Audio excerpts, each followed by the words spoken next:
Eigen value of unitary operator unitary matrix is equal to 1। जो unitary matrix होता है उसका जो आइगन वैल्यू है वो आपके पास 1 आती है। ये इवन और ऑड ऑपरेटर्स हैं।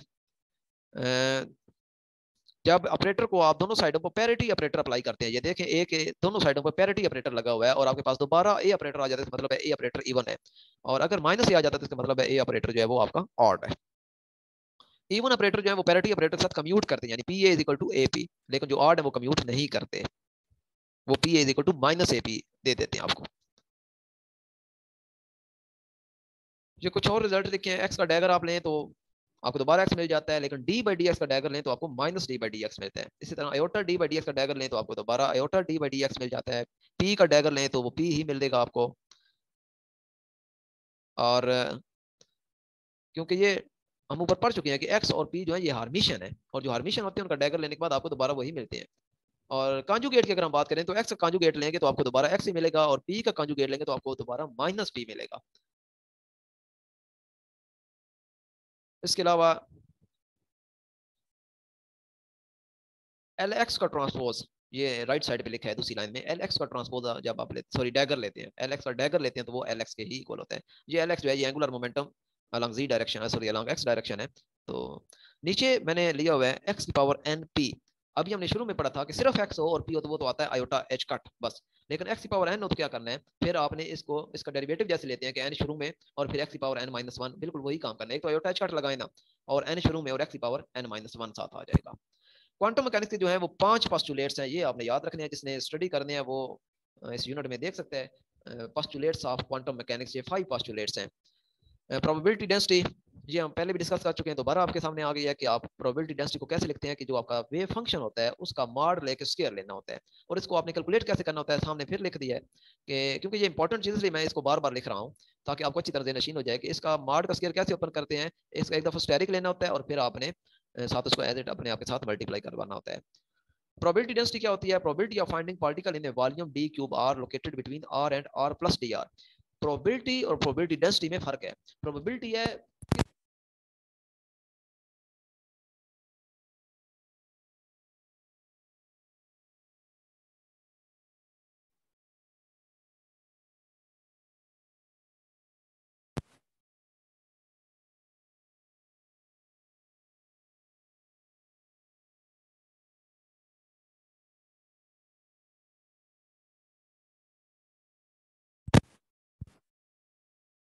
जी, अब आवाज आ रही है?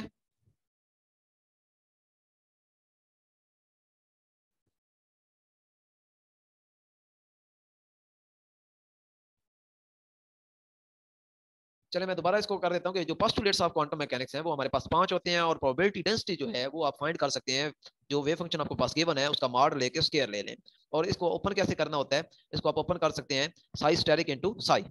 और प्रोबेबिलिटी डेंसिटी क्या होती है, finding the particle in the volume D cube R located between R and R plus D R, यानी एक स्पेसिफिक पोजीशन पे स्पेसिफिक इंटरवल में आपने उस पार्टिकल को देखना होता है, वो होता है प्रोबेबिलिटी डेंसिटी। लेकिन आपने अगर तमाम अवेलेबल स्पेस में उस पार्टिकल को देखना है तो उसकी प्रोबेबिलिटी, उसको देखने को आप कहेंगे सिर्फ प्रोबेबिलिटी, और वो 1 होती है। प्रोबेबिलिटी डेंसिटी लेस देन 1 हो सकती है, लेकिन जो प्रोबेबिलिटी है वो आपकी हमेशा 1 ही होती है। तभी तो नॉर्मलाइजेशन में हम इंटीग्रेशन करते हुए हम इक्वल टू 1 करते हैं। तो ये कुछ चीजें होती हैं जो बगैर कैलकुलेशन के भी लॉजिकली भी आप आंसर कर सकते हैं पेपर में। जिस तरह अगर प्रोबेबिलिटी का पूछ लिया जाए सिर्फ प्रोबेबिलिटी का, तो वो आप बगैर कैलकुलेट किया बता सकते हैं कि 1 होगी।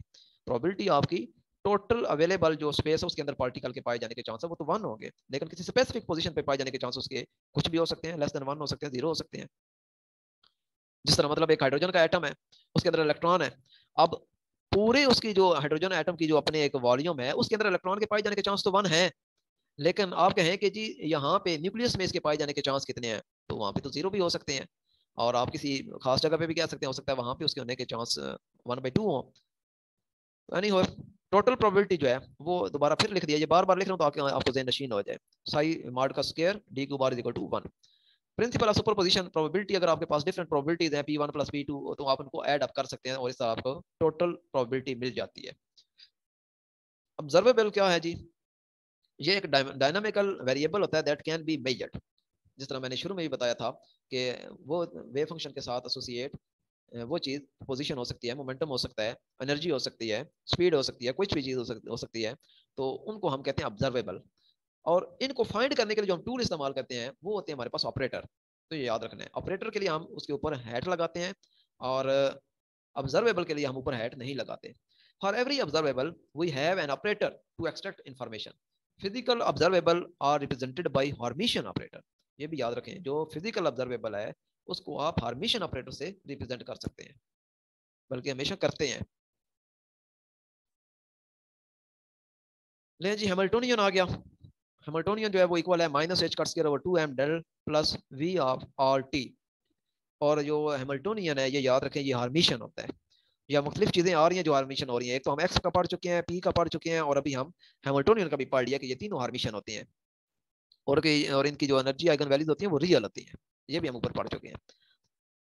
टोटल एनर्जी ऑपरेटर इज, ये जो हैमिल्टोनियन है, इसे हम टोटल एनर्जी ऑपरेटर भी कहते हैं, क्योंकि हैमिल्टोनियन जो है वो काइनेटिक एनर्जी और पोटेंशियल एनर्जी का सम होता है, तो टोटल एनर्जी भी हम इसे कहते हैं, टोटल मैकेनिकल एनर्जी। इसके अलावा ये कुछ एंगुलर मोमेंटम वाले ऑपरेटर हैं, एल एक्स, एल वाई और एल जी। इनको भी याद रखने का बड़ा आसान तरीका है कि अगर आपके पास लेफ्ट साइड पे एल एक्स है, यानी एक्स कंपोनेंट आप ले रहे हैं, तो राइट साइड पे एक्स की कोई चीज नहीं होगी, बल्कि एक्स पे खत्म हो रहा है ना एल एक्स, तो एक्स से आगे वाई से शुरू करें। Y P G minus G P Y, आपस में अल्टरनेट होंगे, वाई पी जी। और इस तरह एल वाई है तो वाई पे खत्म हो रहा है तो आगे जी से शुरू करें, G P x minus x P G. और इस तरह एल जी या जी पे खत्म हो रहा है तो जी से आगे एक्स होता है, X P Y minus Y P X. P X जो है वो minus iota H cut partial by partial X, और इस तरह P Y minus iota H cut partial by partial Y, और पी जी जो है वो इक्वल होता है minus iota H cut partial by partial Z. ये चीजें हम पहले भी पढ़ चुके हैं। मोमेंटम ऑपरेटर है, इसको आप एक्स की फॉर्म में रिप्रेजेंट कर रहे हैं। नेक्स्ट है क्लासिकल फिजिक्स में क्या होता है जी, कि आपका ये जो ऑपरेटर हैं, सॉरी, पोजीशन और मोमेंटम, ये आपस में कम्यूट करते हैं, X P X is equal to P X X, और इस तरह L X L Y is equal to L Y L X. लेकिन क्वांटम मैकेनिक्स में आपका जो ऑपरेटर है एक्स पी एक्स, ये इक्वल नहीं होता पी एक्स एक्स के, बल्कि अगर आपने इसको लिखना है तो कैसे लिखेंगे, X P X is equal to P X X plus iota H cut. और इस तरह एल एक्स एल वाई को अगर आपने करना है तो L X L Y is equal to L X L Y is equal to L Y L X, और प्लस एक टर्म होगी अयोटा एच कट एल जी।